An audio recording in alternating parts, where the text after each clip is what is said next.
শায়িত কোটা আন্দোলনের সাহসী সমন্বয়ক আবু সাইদ। ভয়কে উপেক্ষা করে সাহসিকতার সাথে প্রজন্মের অনুপ্রেরণা হয়ে জীবন দিয়েছেন তিনি। কোটা আন্দোলনের নেতৃত্ব দিতে 16 জুলাই নেমে এলো তার জীবনের কালো অধ্যায়। পরিবার, স্বজন ও সকল বন্ধুদের ছেড়ে আন্দোলন চলাকালীন গুলিবিদ্ধ হয়ে শেষ নিঃশ্বাস ত্যাগ করেন বেগম রোকেয়া বিশ্ববিদ্যালয়ের ইংরেজি বিভাগের 12তম ব্যাচের শিক্ষার্থী আবু সাইদ। সকল শিক্ষার্থী তাকে শহীদ বলে আখ্যায়িত করে বিশ্ববিদ্যালয়ের গেটের নাম ও মোড়ের নাম পরিবর্তন করে রাখেন শহীদ আবু সাইদ নামে। নিজ বাসভবনের পারিবারিক কবরস্থানে সমাধি দেয়া হয়েছে তাকে। ছেলের কবরের পাশেই দিনরাত সময় কাটছে তার বাবার। সন্তানের কবর পরিচ্ছন্ন করে যেন ভারাক্রান্ত স্মৃতিগুলো আগলে রেখেছেন বাবা। তিনি রংপুরের পীরগঞ্জ থানা 5 নং মদনখালী ইউনিয়নের জাফরপাড়া বাবনপুর গ্রামের বাসিন্দা। দরিদ্র কৃষক পরিবারের জন্ম তার। 6 ভাই বোনের একাধিক সদস্যের দরিদ্রতা দমিয়ে রাখতে পারেনি তার মেধাকে। ছোটবেলা থেকেই টিউশনি করে নিজের লেখাপড়া চালিয়েছেন তিনি। বিশ্ববিদ্যালয় মেধায় এগিয়েও ছিলেন তিনি। তার মৃত্যুর পর অসচ্ছল ও বৃদ্ধ বাবা মাকে দেখে প্রধানমন্ত্রী বেগম রোকেয়া বিশ্ববিদ্যালয় বিভিন্ন প্রতিষ্ঠান সহ অনেকেই আর্থিক সহযোগিতায় পাশে দাঁড়িয়েছেন। চাকুরি চাইতে গিয়ে মেরে ফেলা হয়েছে ছেলেকে। ন্যায্য বিচার চান আবু সাইদের মা।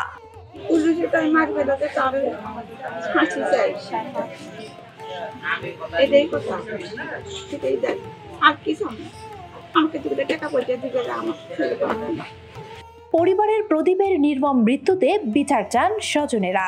আবু সাইদের লেখাপড়ার প্রতি খুব আগ্রহ ছিল ছোট থেকে। ও টিউশনি করে করে লেখাপড়া করছে।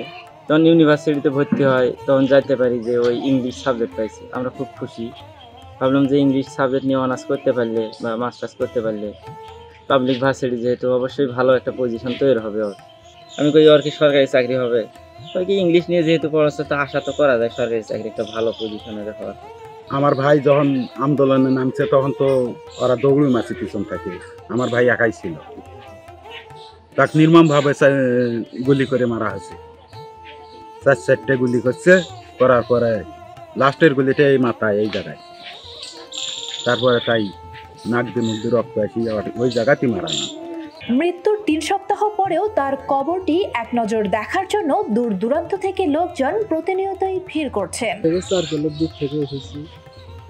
যেদিন আবু সাইদ ভাইকে শেষ দাফন করা হয়েছিল, মাটি দেওয়া হয়েছিল, সেদিন আসছিলাম মাটি দেওয়ার জন্য। আজও আসছি, এবার যাচ্ছি বলে দেখি যে একটু রাস্তাঘাটে আমরা দেখি আমার সাথে বেশি মেয়ের লোকের সাথে বেশি কথাও বলে না। মাথা ছাপি দেয়, মাথা ছাপিয়ে জিজ্ঞেস করলে কে টেনে উত্তর দিত।